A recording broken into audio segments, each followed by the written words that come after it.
ताकत देने का काम इतिहास गवाह है हुआ है। और पुणे कल की रैली इस बात का प्रमाण है।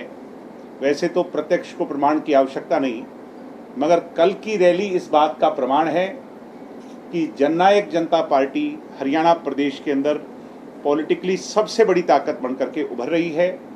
आने वाला समय जजपा का है। 36 बिरादरी के लोग, किसान हो, कमेरा हो, दलित हो, बैकवर्ड हो, अगड़ा हो, पिछड़ा हो, कर्मचारी हो, व्यापारी हो, शहर हो, गांव हो, कॉलोनी हो, कस्बा हो, हर वर्ग, हर व्यक्ति दुष्यंत चौटाला को अपना नेता मानता है और दुष्यंत चौटाला के साथ मजबूती से खड़ा है। कल की कामयाब रैली की मैं कार्यकर्ताओं को बधाई देता हूं और सोनीपत लोकसभा क्षेत्र के लोगों का अपार धन्यवाद करता हूं, दिल की गहराइयों से करता हूं कि उन्होंने कल आकर के इस बात पर मोहर लगाई कि सोनीपत लोकसभा क्षेत्र के सिनेरियो में तीनों पार्टियों के अंदर मजबूत दावा अगर किसी दल का है तो वो जननायक जनता पार्टी का है। तो आज मुख्य मुद्दा तो यही था। इसके अलहदा जननायक जनता पार्टी फरीदाबाद लोकसभा क्षेत्र की रैली जुलाई में करने जा रही है, जिसका आयोजन पलवल में हो, हथीन में हो या फरीदाबाद के किसी क्षेत्र में हो, इस पर जल्द फैसला हो जाएगा।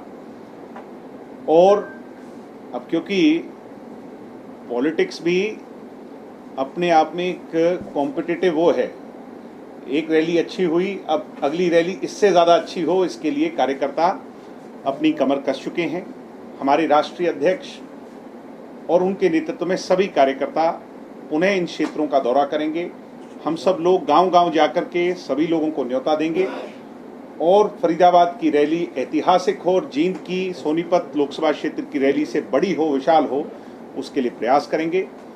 और इसी हिसाब से हमारी सबसे छोटी इकाई मगर सबसे ज़रूरी इकाई इंडियन नेशनल स्टूडेंट्स ऑर्गेनाइजेशन का 20वां स्थापना दिवस, माफ़ी चाहूँगा 21वां स्थापना दिवस इस वर्ष हम 5 तारीख जो होती है, 5 की जगह 6 को मनाने जा रहे हैं, क्योंकि 6 का संडे है, इतवार का दिन है, और हिसार में मनाने जा रहे हैं। और उसके लिए भी हमारी स्टूडेंट्स इकाई के तमाम लोगों ने कमर कस ली है।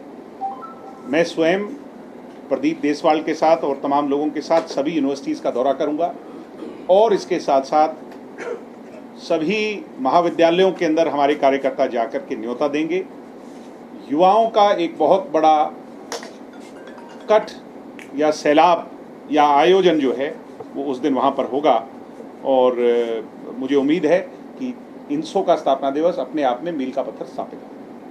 सर, आपने कहा कि बीजेपी ने तो 2 अंकों में 9 रैलियां कर ली, आपकी सारी रैलियों का शेड्यूल मोटा इस तरीके का रहेगा कि जो भी रैली कर ले। और इसी में दूसरा सवाल है, बीजेपी रैली कर रही है, रैली में अपना टास्क करेगी, 10 की 10 सीटें जीतेंगे, आपका क्या टारगेट है, किस हिसाब से है कि 10 सभी पॉलिटिकल पार्टीज को अधिकार है और अपना दावा मजबूत करने का। ये अंतिम फैसला जनता ने करना है। हम भी 10 सीटों पर अपना दावा मजबूती से रखेंगे। पॉलिटिकल सिनेरियो में जब लोग चर्चा करेंगे, टेलीविज़न को देखकर, अखबार को पढ़कर, सोशल मीडिया पर जानकर, और जब अपना राय मशवरा कर मन बनाएंगे, उस सिनेरियो में 3 पॉलिटिकल पार्टियां मैं मानता हूं हरियाणा में मत देने के लिए बनती हैं, चाहे वो बीजेपी हो, चाहे जेजेपी हो और चाहे कांग्रेस हो। उस तीनों में मजबूत पक्ष हमारा लोकसभा के चुनाव के सिनेरियो में रखा जाए, इसके लिए रैलियां की जा रही हैं। सोनीपत में हमने अपना दावा मजबूती से रखा, आने वाले सभी क्षेत्रों में जहां जहां रैली होगी मजबूती से रखेंगे।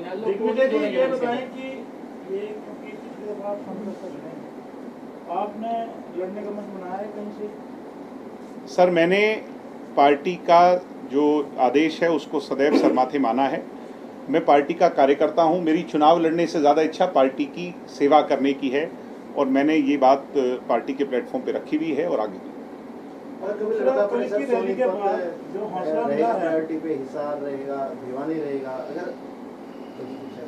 ये पार्टी का फैसला है और पार्टी जहां फैसला करेगी, जो जिम्मेवारी मुझे देगी कार्यकर्ता के तौर पर या चुनाव लड़ने के तौर पर, उसको पूरा करें। सर, हरियाणा के साथ साथ राजस्थान में भी तैयारियां कर चुके हैं दुष्यंत जी। कल कोटपुतली के अंदर एक अपार जनसभा, जिसको हम कहेंगे बहुत बड़ी जनसभा, विधानसभा क्षेत्र के हिसाब से इतनी गर्मी होने के बावजूद और काम का समय होने के बावजूद आपने देखी।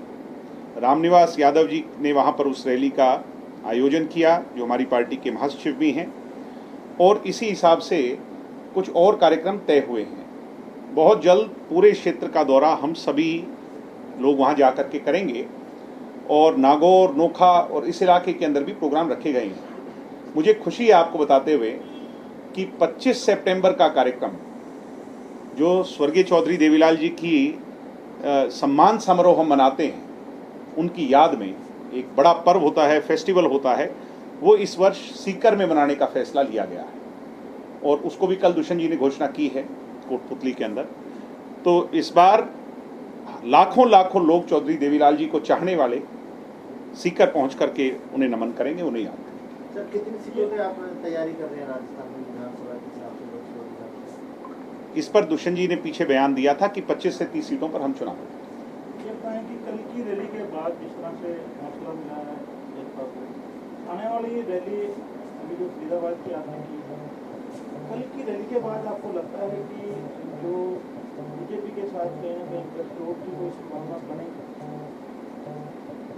गठजोड़ बीजेपी के साथ चल ही रहा है, गठबंधन के, वो पहले से उनके साथ ही में रही।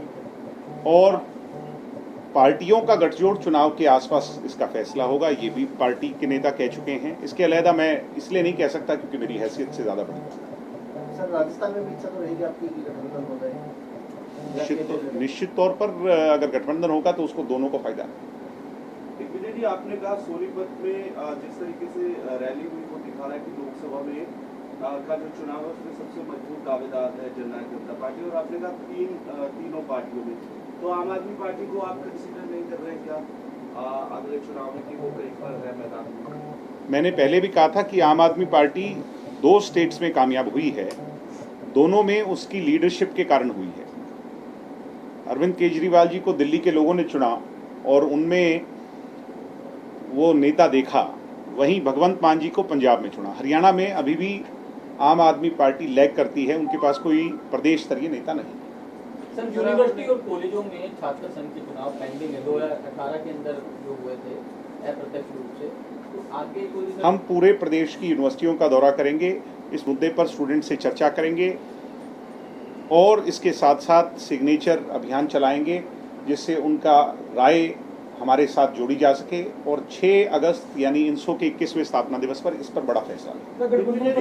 इस तरह से तीनों पार्टी मतलब अभी नहीं हुआ है, तो आपका जो जनपद का मुख्य मुकाबला किससे मानेंगे लोकसभा चुनाव? मुकाबला तो आज के दिन जो है ये लोगों ने तय करना है कि मुकाबला किस और किसके बीच में हो जाए। हर सीट पर अलग इक्वेशंस होती हैं। अभी मुकाबला तो जैसे जैसे चुनाव नज़दीक आएगा वैसे वैसे तय होगा। दिग्विजय जी, आफ्टर द रिफ्ट ये गठबंधन को लेकर पहले काफी स्टेटमेंट्स आए, बट ये अब वन लाइन ऑफ स्टेटमेंट दोनों दलों की ओर से दिया जा रहा है गठबंधन, लेकिन आए बगाए हिसार में रैली हुई, एक वरिष्ठ नेता कांग्रेस बीजेपी के, उनकी ओर से सीधे तौर पर नाम लिए गए आपके और बीजेपी के, और ये कह दिया कि जल्द छुटकारा पा लीजिए वरना अच्छा नहीं। ऐसा कोई भी कहता है तो वो आउट ऑफ फ्रस्ट्रेशन कहता है। जो अपनी पार्टी की लीडरशिप और उसकी दिखाई हुई लाइन से भटक करके कोई भी डायरेक्शन देता है तो वो आउट ऑफ फ्रस्ट्रेशन कहता है। मेयर फ्रस्ट्रेशन है, इससे ज़्यादा मैं कुछ नहीं कह सकता।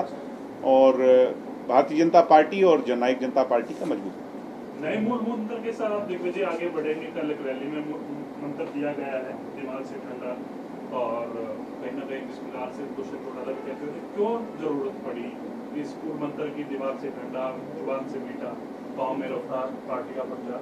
आपकी कुछ एक विधायक नाराज नजर आते थे, क्या उनको लेकर भी? जब भी नया चुनाव होता है तो नई दिशा होती है, नई उमंग होती है, नए रास्ते होते हैं, नई एजेंडे होते हैं।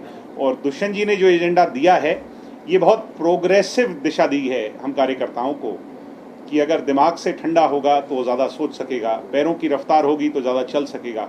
तो सबको साथ लेकर के चलना और किसी में फ़र्क ना देखना, ये उनकी एक नेक और अच्छी नीति दिखाता है। सर, अभय सिंह चौटाला क्षेत्र के अंदर लगातार अभय सिंह चौटाला जी ने अभी पीछे एक बात कही कि मैं इनकी बात नहीं करना चाहता, और मैं पत्रकार साथियों से हाथ जोड़ के ये मेरी निवेदन है, विनती है चंडीगढ़ के मेरे परिवार से कि मेरे चाचा फैसला कर चुके हैं और उनका फैसला हमें मंजूर है। अभय सिंह चौटाला हमारे बारे में बात ना करें, हम उनके बारे में बात ना करें। ये सद्बुद्धि उन्हें आई, देर सवेर आई। क्यों इसको बिगाड़ना चाहते हैं? आप क्यों बिगाड़ना चाहते हैं? जब उनने फैसला कर लिया, अच्छी बात है। ना मेरे बारे में वो करें, ना मैं उनके बारे में। नहीं, पर दिग्विजय जी, इसमें क्योंकि एक राजनीतिक दल को वो भी सर, उन्होंने राजनीतिक नहीं, पारिवारिक बात अलग है, लेकिन क्योंकि अब वो परिवर्तन यात्रा उन्होंने ये कहा, नहीं आप, मैं उनकी पॉलिटिकल बात कह रहा हूं। उन्होंने कहा कि मैं इनके बारे में बात ही नहीं करना चाहता, मैं इनसे मुंह नहीं लगना चाहता। मैं इस बात के लिए खुशी मना रहा हूं कि परमपिता परमात्मा ने उन्हें सद्बुद्धि दी, और इससे खुशी की बात हमारे लिए कोई नहीं है। हम तो करना ही नहीं चाहते। तो मैं मीडिया से रिक्वेस्ट करता हूं कि इस दोनों को, अभय सिंह जी का नाम हमारे सामने ना ले और हमारा उनके सामने ना ले। चलो इनेलो की बात कर लो। इनेलो बड़ी मतलब आप वो इनेलो तो वही है, और कौन है इनेलो में? अरे तो वो फैसला ही कर लिया जब उन्होंने फैसला किया और हमने उसको मंजूर कर लिया। महाराष्ट्र में एक भतीजे चाचा से अलग हो गए, उनके बारे में मैं वहाँ क्या अपना हरियाणा चला लूँ। कांग्रेस जो है वो लगातार जो है वो खासतौर पर जेजेपी को काफी हमलावर बनी हुई है। कांग्रेस की चर्चा कर लें। कांग्रेस के प्रदेशाध्यक्ष उदय भान ने कहा कि जेजेपी का मतलब है जमे झूठी पार्टी। इस तरीके से देखते हैं उनकी इस संज्ञा को आप? नहीं, वो तो कोई कुछ ना कुछ तो जोड़ता ही है, कहता ही है। कांग्रेस की तो घास भी बुरी बताया करते लोग। सर, अगर लोकसभा चुनाव अलग अलग लड़ते हैं, मैंने गलत कहा क्या? आप एक सेकंड, खत्म हो वो तो संज्ञा देते हैं, कोई कुछ कह देता है, कोई कुछ कह देता है। बीजेपी के बारे में बढ़ा देते हैं, कोई जेजेपी के बढ़ा देगा। नहीं, उनका कहना है कि अगर ओ, मैं क्या कह रहा हूँ, वो जिस पार्टी से आते हैं, आप उदय भान जी से ये पूछो भाई, वो चौधरी देवीलाल के लगाए हुए पौध थे। चौधरी देवीलाल जी की उंगली पकड़ के चले, और जननायक की पार्टी के बारे में इस तरह का विचार करना, उनके बारे में सोचना, जहाँ से चले थे, इसका मतलब तो वो अपनी रूट्स को भूल गए, उन पे किए हुए एहसानों को भूल गए। अब हुड्डा की थाली में खाना खाना चाहते हैं। हुड्डा तो बहुत मतलब के यार हैं, पता नहीं कब धोखा दे दें। उदय भान कहते हैं कि यदि हमारी पार्टी जो है वो सत्ता में आती है तो हम जेजेपी पे ईडी और तमाम चीजों करिए, बिल्कुल, कौन रोक सकता है? अगर वो सत्ता में आएंगे तो उनको कौन रोक सकता है? हुड्डा जी ने तो किया ही है ना, पीछे मेरे पिता दादा को 10-10 साल की कैद की झूठे मुकदमों में। उदय भान की भी यही सोच है, दीपेंद्र हुड्डा की भी यही सोच है, दिखाता है उनकी सोच को। हमारी ऐसी सोच नहीं है। भूपेंद्र हुड्डा को, दीपेंद्र हुड्डा को, उदय भान को जेल नहीं होनी चाहिए। जेल बड़ी मुश्किल है काटनी, और कांग्रेसी बहुत पतली चमड़ी के हैं, इनसे जेल की सलाखें और वहाँ के हालातों का सामना नहीं कर सकते।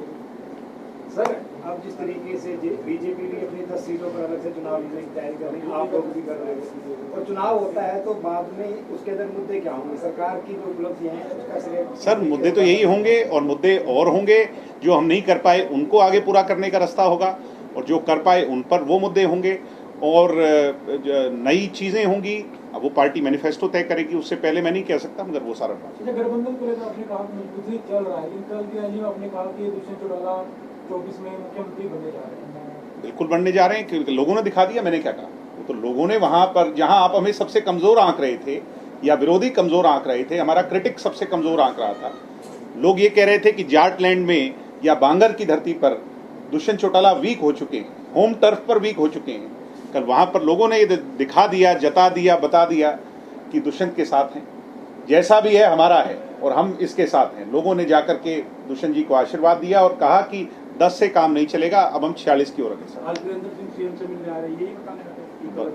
बता रहे होंगे। उन्होंने खुद तो वहां पे कुछ किया नहीं, तो क्या बताएंगे लोगों को? ये तो बता नहीं सकते। मैंने यही तो उनसे पूछा है कि 50 साल में बड़े बड़े मंत्री, स्टील मंत्री रहे, ग्रामीण विकास मंत्रालय रहे, कोई बताएं कोई एक कारखाना लगाया हो, कोई एक ईंट लगाई हो? ग्रामीण विकास मंत्रालय का फायदा उचाना तक पहुंचाया हो, नरवाना तक पहुंचाया हो, जींद तक पहुंचाया हो, सफीदों तक पहुंचाया हो? है ही नहीं कुछ बात।